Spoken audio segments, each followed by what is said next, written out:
Namaste Acharya ji, Namaste Professor. I watched your recent video, Loving Your Fake Lifestyle. In that video, you used two words. One is abuse of consciousness, and another was corporates are dehumanizing the employees. In that context, I wanted to ask you, this dehumanization actually is not only happening in corporates, but I think it is something that starts with the family itself. And the second thing is the abuse of consciousness. We are aware about the gross forms of abuse of consciousness, but we don't know much about the subtle forms of abuse of consciousness. This is one part of the question. Second part is, this is like little paradoxical. Now we see the world is moving towards destruction and climate change. Now all the students who are studying in higher institutions, they are going to join all the corporates that are part of the problem. So how do we help these students to make them aware that where they're going and investing their life is actually pushing their contribution of their life towards the destruction of the planet? And at the same time, we could also talk about the subtle forms of abuse of consciousness. You see, to use human thought, feelings, energy, any resources available to the human being for any end objective other than liberation is actually abuse of consciousness.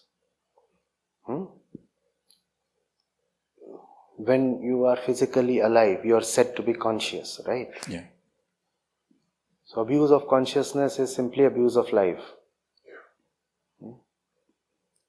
To use your life for any final purpose other than liberation from various kinds of bondages, including your biological instincts and ignorance, is what is abuse of consciousness. What is gross abuse of consciousness? What is subtle abuse of consciousness? What is gross, what is subtle? That which the eyes can easily perceive and the ears can easily hear and the skin can touch is said to be gross. Whereas that which can only be imagined, ideated or conceptualized is said to be subtle. So when you are using material in the hope that material will give you lasting fulfillment, that is gross abuse. When you are dabbling in theories and concepts and ideas and think that ideology is of some kind, that which we call as love, that too is an ideology, because that is not real love, that's a thought, that's an idea, that's an image. So when you go about this usual business of love, that is a subtle abuse of consciousness. And when it comes to the question regarding corporates, that students pass out and then they serve the same corporations that are directly or indirectly responsible for much of the tragedy today unfolding on this planet. Well, the answer should be obvious. Before the students sit for their placements, there has to be a sufficiently long workshop or a trimester long course that deals with the various industries and if needed takes up case studies pertaining to the regular employers. Why not? Don't we take up case studies that deal with specific companies? But there we want to know how well they are doing in their marketing strategy, how their SHRM is proceeding, or what kind of cost accounting or financial management systems do they use. we should also have case studies that take up, for example, their environmental record. Students should know the firm that they are opting for, to what extent is it life friendly? To what extent is your employer consciousness friendly? Students should know that. But that kind of case study is neither written nor taught, whereas that should be a very important thing. It is very possible that if you open up the entire kundali of a very lucrative employer, the employer might have to return empty-handed from the placement cell. Or maybe I am just being wishful. Maybe the students would still go for that company in spite of knowing everything. Yeah, I mean, I was coming to that, the conflict of interest, my career goal versus how, to what extent I can actually accommodate the organization that is involved.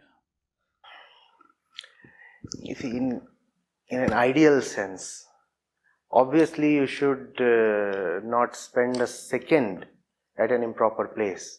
But then life is not ideal. Ideas are just thoughts.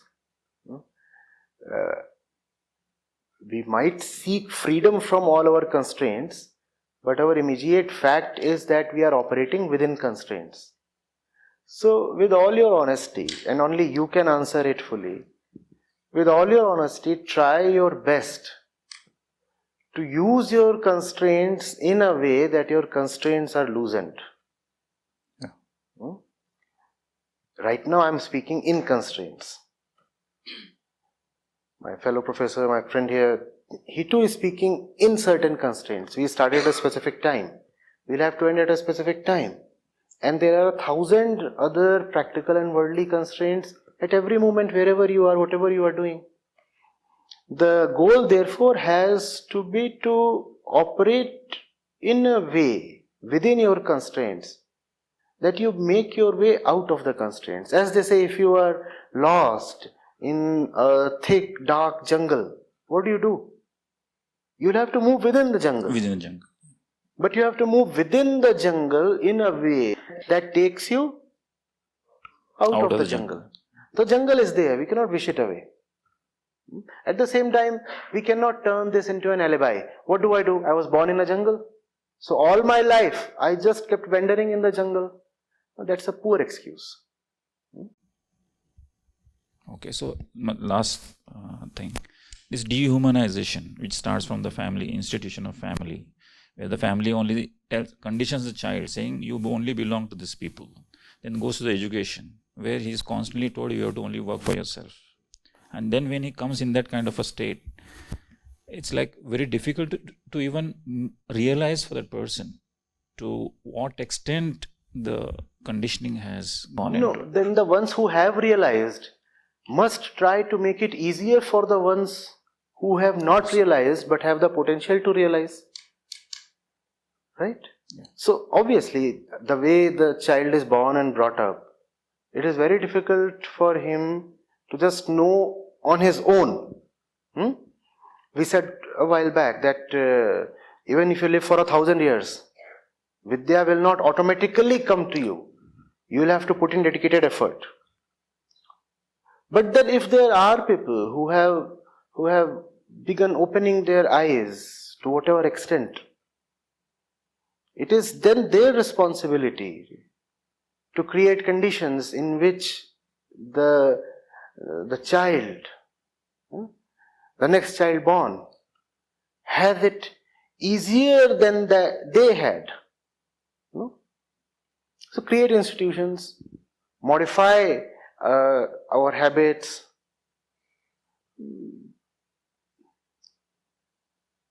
Curriculum. The curricula. There is so much that the child goes through. Yeah. Try taking care of it. There is no other way. There is no other way. Otherwise, the system is very much a closed and self-contained one.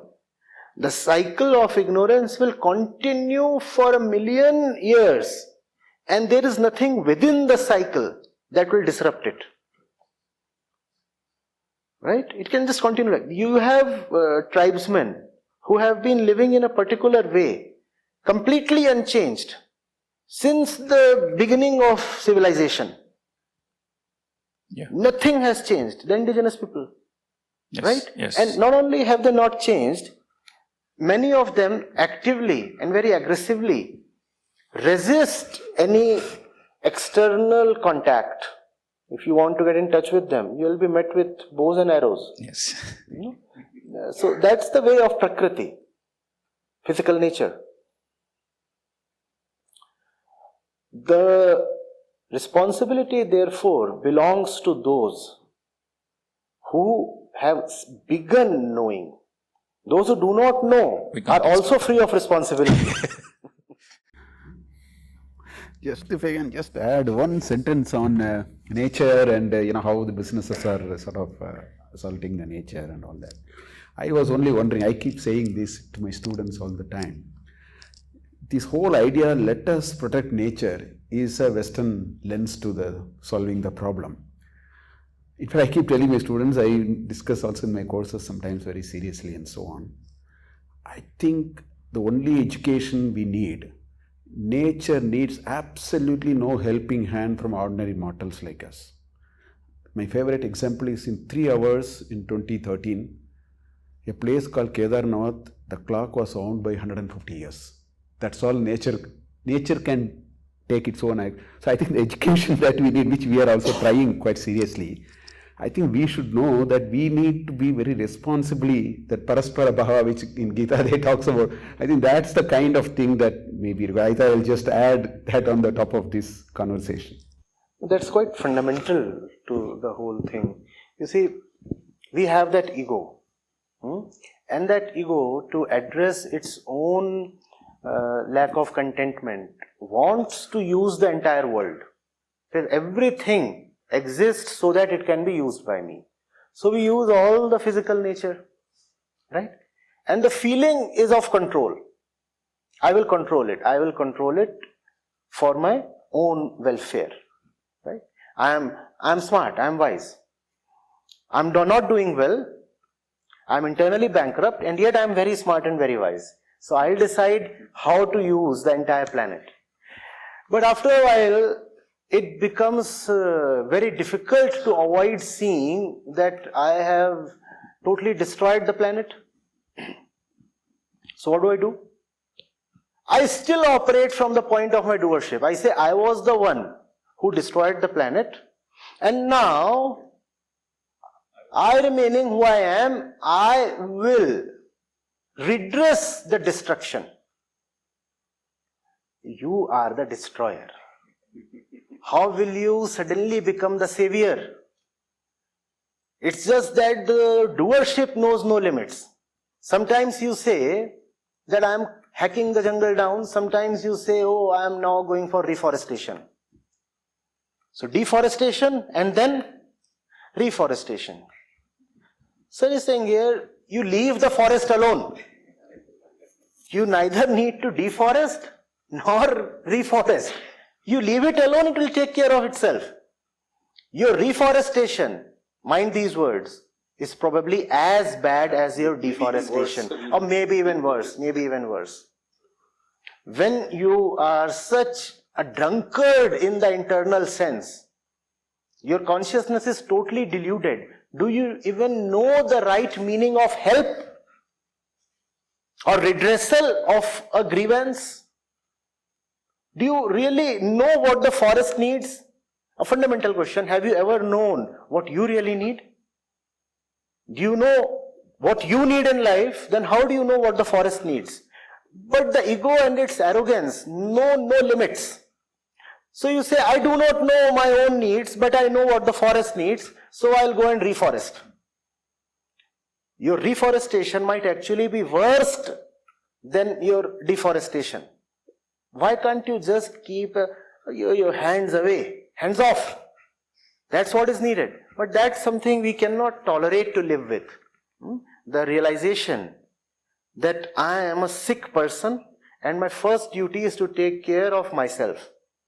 I'm not someone who should go about doing this and that in the planet, winning territories, or helping people or this, that, you are in no position to help anybody. Not that helping is bad. But if the surgeon himself is in a drunken state, God save the surgery. Not even God can save the surgery.